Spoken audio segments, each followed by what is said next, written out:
Piliin po natin, please. Opo, please. Hindi po dahil sikat, hindi po dahil sa nangunguna po sa rating sa survey, kundi po, please, suriin po natin ang ating pipiliin kung sila po'y karapat-dapat. Aanhin mo pa ang dami ng kalsada, aanhin mo pa ang dami ng tulay, aanhin mo pa ang dami ng waiting shed kung ang iyong mamamayan ay may sakit. E di magtipid kayo. Magtipid kayo. Bawas-bawasan nyo gastos nyo. From Congress to the Senate, lahat ng operation expenses natin, bawas-bawasan natin. Bawasan natin yung mga proyekto hindi naman talaga kailangan. Di ba?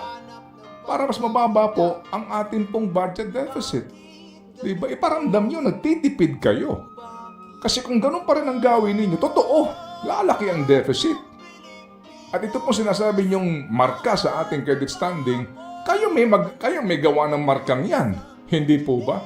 At the end of the day, it is your responsibility and you have to be man enough to take full responsibility for your actions.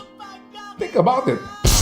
Ang tawag doon, girl, ay gatekeeper, di ba? Yes, amen. Kasi kaya nga po ang ating disenyo ng ating pong legislatura ay bicameral kasi nga may check and balance. Para kapag may abuso yung isa, mayroon pong magtatama doon o siya ho na magpipigil.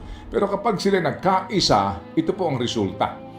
Ito po ngayon, itong kontrobersyang ito, na kinakaharap po natin sa pera po ng PhilHealth at ilang pa pong GOCC sa ngayon. So, importante po sa ating pagpili, lalo na po sa mga senador, piliin po natin, please. Opo, please. Hindi po dahil sikat, hindi po dahil sa nangunguna po sa rating sa survey, kundi po, please, suriin po natin ang ating pipiliin kung sila po'y karapat-dapat. Kung sila po'y dating senador, ano ba record nila? Opo. Kung sila po mga kapatid, ay hindi niyo pa ho kilala, ito rin po naman po'y pakakataon din na sila po'y kilalanin at kilatisin.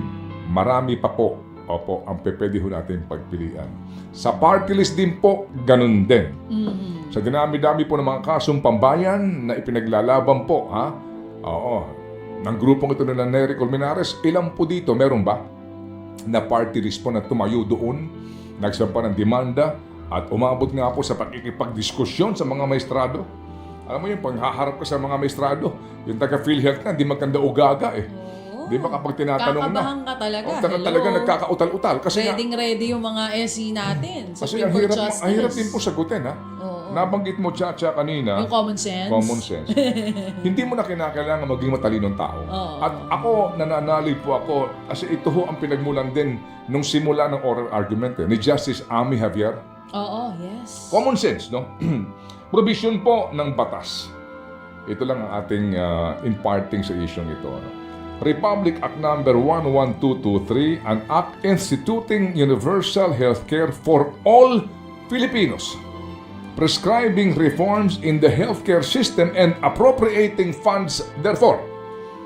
Batas po na lumilikha nga, kasama dito po ang nilikha ay PhilHealth. Ito po yung Universal Healthcare Act. Ano ba sinasabi po dito? Ang pinapangalandakan po ng PhilHealth, nag-aawak-awak kami sa pera. Bagamat ang COA report says otherwise. Yan di po sinasabi, di ba? Di ba wala na kayong pera? Hindi po, marami kaming pera. Sandali lang. Ito na sinasabi ng COA. Sige, assuming na marami kang pera. Kung marami kang pera, okay. Ang binabanggit po dito, sa usapin po, mga kapatid, ng reserve fund, okay? Ang binabanggit po, sa usapin po ng reserve fund, okay, no? Provided further that whenever actual reserve funds reserves exceed the required ceiling at the end of the fiscal year, kung sakasakali na lumagpas yung reserve fund mo, ano ba yun? Meaning, gastusin minus, etc. etc. Kung talaga meron ka reserba, binawas mo na ang gastusin at dapat yung pang-future na gagastusin mo. Kung baga talaga meron kang surplus. Okay? Pag meron daw pong reserve fund exceeding the required ceiling at the end of the fiscal year, the excess of the PhilHealth Reserve Fund shall be used to increase the program's benefits. Yon. Palawakin ang serbisyo ng PhilHealth and to decrease Yan. the amount of members' contributions. Pababain ang ibinabayad ng Oo, ng members. contribution. So, klaro po ito, di ba? Hindi mo na kinakailangan maging matalinong tao. Common sense. Sabi nga nila, kung may sobra ka palang pera, wala nakalagay dito, provided that whenever actual reserves exceed the required blah blah blah, you have to fund the DPWH Bridge Project. Walang nakalagay na cover door. Or you have to fund, di ba? Oo. The Tulay, existing congressional projects. Wala. Di ba wala, di ba? Wala. Sayang. Klaro. Huwag ka mag-alala, baka ilagay na nila. Palawakin mo ang serbisyo ng PhilHealth. Kaya nga, uulitin ko lang po. Kaya lang po, ako'y nagpapasintabi, humihingi ng pangunawa.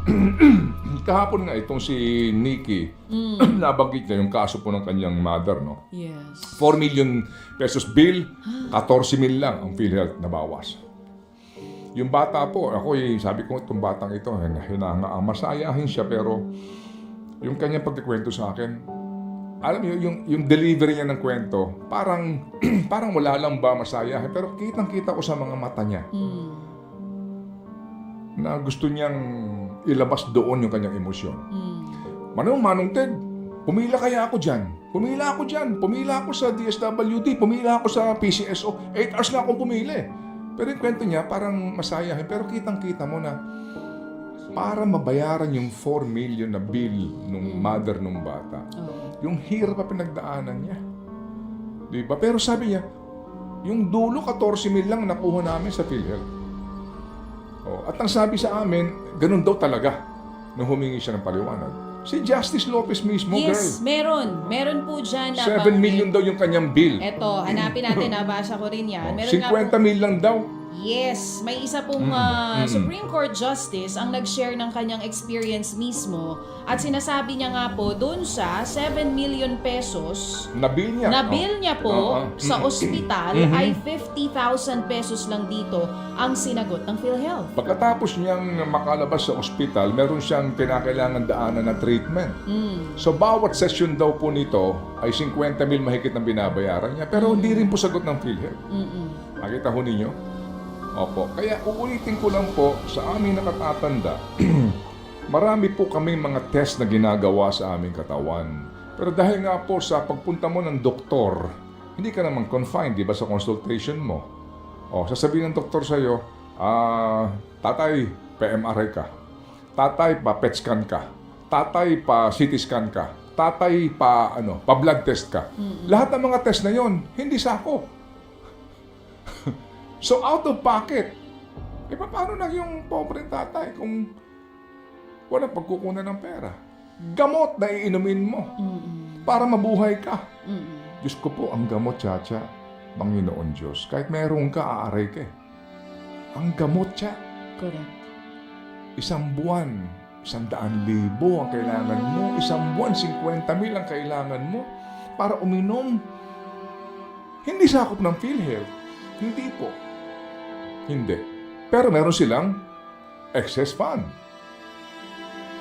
Ito pong sinasabi ngayon sa batas na ito. Klaro din common sense girl Common sense. Opo. Ano ba sinasabi po dito mga kapatid? Klarong-klaro. Chapter 9, Appropriations. Okay? Ang sabi po dito, okay, the amount necessary to implement this act shall be sourced from the following. Okay. Total incremental sin tax collections as provided for in Republic Act, etc., etc., known as the Sin Tax Reform Law. Okay? Pera galing sa sin tax. Ito sinasabi kong kanina. Dapat diretso sa PhilHealth. Pero hindi po di ba? Hindi. Ginamit nila ngayon yung sin tax collection saan? Sa ibang proyekto. Dahil daw sabi nga ng executive, for every single peso unspent is a disservice to the Filipino people. With all due respect. Diba? Sige, so yan pong ating dula. Dula, si ano yung kahapon na nag-share ng experience niya, Okay. si Justice Joseph Lopez. Tapos meron din siyang isang na-share. Nagkaroon din daw siya ng regular na dilation procedure. Nagkakahalaga naman ng 40 mil. Kada session yan ha, pero ang sabi ng PhilHealth, wala silang pondo kahit na matagal na siyang PhilHealth member. Correct. Yun ang sinasabi niya. Sabi nga niya, insights niya doon, ang layunin ng Universal Healthcare Law, bawasan ang out-of-pocket expenses ng mga Pilipino. Pero sa kasalukuyang sitwasyon, mukhang hindi ito natutupad. Kung pakikinggan natin halos lahat ng mga argumento ng mga mahistrado po natin, halos kapareho po ng argumento rin ng ating mga petitioners. Opo. Baby, sa ganitong pagkakataon, Yes, baby. gaano nga ba katagal bago natin malaman ang magiging desisyon ng Korte Ako Suprema? dito umaasa ako na ito mas mabilis ito sa pangkaraniwan. Harinawa. Kasi this is imbued with so much public welfare Amen. and public interest because we're talking about health. Aanhin mo pa ang dami ng kalsada, aanhin mo pa ang dami ng tulay, aanhin mo pa ang dami ng waiting shed kung ang iyong mamamayan ay may sakit.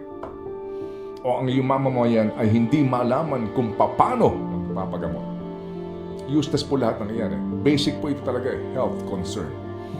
Alright, so mga kapatid po, asahan natin dito ang mas mabilis pong hatol ng kataas-taasang hukuman and we sincerely pray for their conscience.